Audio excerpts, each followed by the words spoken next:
Christophe Clément Cotu, je suis assistant à maîtrise d'ouvrage, spécialisé dans le bâtiment numérique, le bâtiment intelligent. J'aide les maîtrises d'œuvre et les maîtrises d'ouvrage à concevoir des bâtiments hospitaliers intelligents.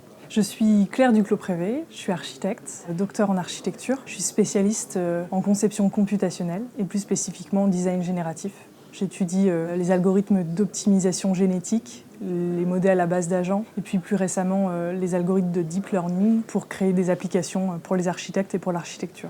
Je m'appelle Laurent-Marc Fischer, je suis architecte, urbaniste, l'un des associés d'Architecture Studio et administrateur de l'Union des architectes francophones pour la santé. Nous avons souvent développé des innovations en termes de méthodologie de travail. Par exemple, des systèmes de gestion de big data, c'est-à-dire des millions de données avec le BIM pour le CHU de la Guadeloupe, du design génératif pour l'Institut Fairfax à Amiens, des études dites fast-track, c'est-à-dire très rapides pour le CHU de Tanger, et puis jusque pour nos concours récents, l'utilisation, l'assistance plus exactement, par intelligence artificielle dans le cadre de la conception de concours. Ces nouvelles techniques, elles peuvent nous permettre d'améliorer la conception hospitalière, notamment en phase très amont de projet. On peut aussi trouver des applications au design génératif pour des questions de confort, comme le confort visuel, l'accès à la lumière naturelle, la qualité de vue vers l'extérieur et le confort thermique, notamment en cherchant à optimiser le design des enveloppes. C'est notamment ce qu'on a fait pour l'Institut Fairfax à Amiens, où on a cherché à optimiser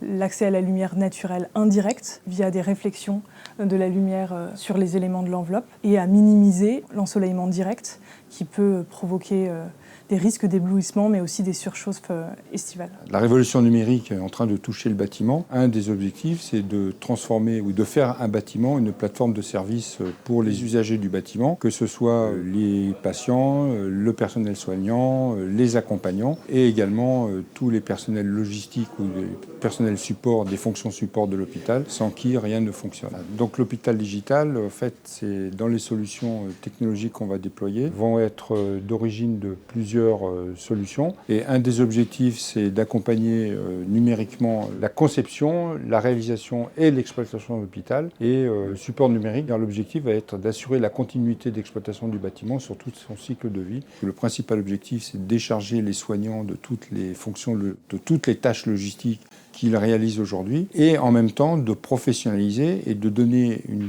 qualité de vie de travail, un intérêt au travail aux personnels qui vont s'occuper de cette logistique. On pense que ces techniques d'intelligence numérique pourraient nous aider à trouver des solutions qui respectent peut-être pas toutes les contraintes, mais plus de contraintes que ce qu'on est capable de faire actuellement. Pour cela, on essaie d'entraîner des algorithmes d'intelligence artificielle à partir de bases de données que l'on constituerait nous-mêmes en utilisant de la modélisation à base d'agents. Souvent, le concept d'hôpital numérique est associé à la robotisation, particulièrement la robotisation des fonctions logistiques. Et effectivement, cette fonction est étroitement liée au projet immobilier parce que la première fonction, c'est de mutualiser les technologies et les surfaces consacrées à la logistique de façon à amener le bon produit au bon endroit, au bon moment et à la bonne personne. Cela veut dire que nous cherchons à concevoir des hôpitaux qui soient accueillants, rassurants, agréables, voire beaux. Le bien-être du personnel est un aspect particulièrement important. Au-delà de la qualité de vie au travail, la QVT, il est important de retrouver des espaces, et nous attachons à cela, dans lesquels le personnel puisse se ressourcer,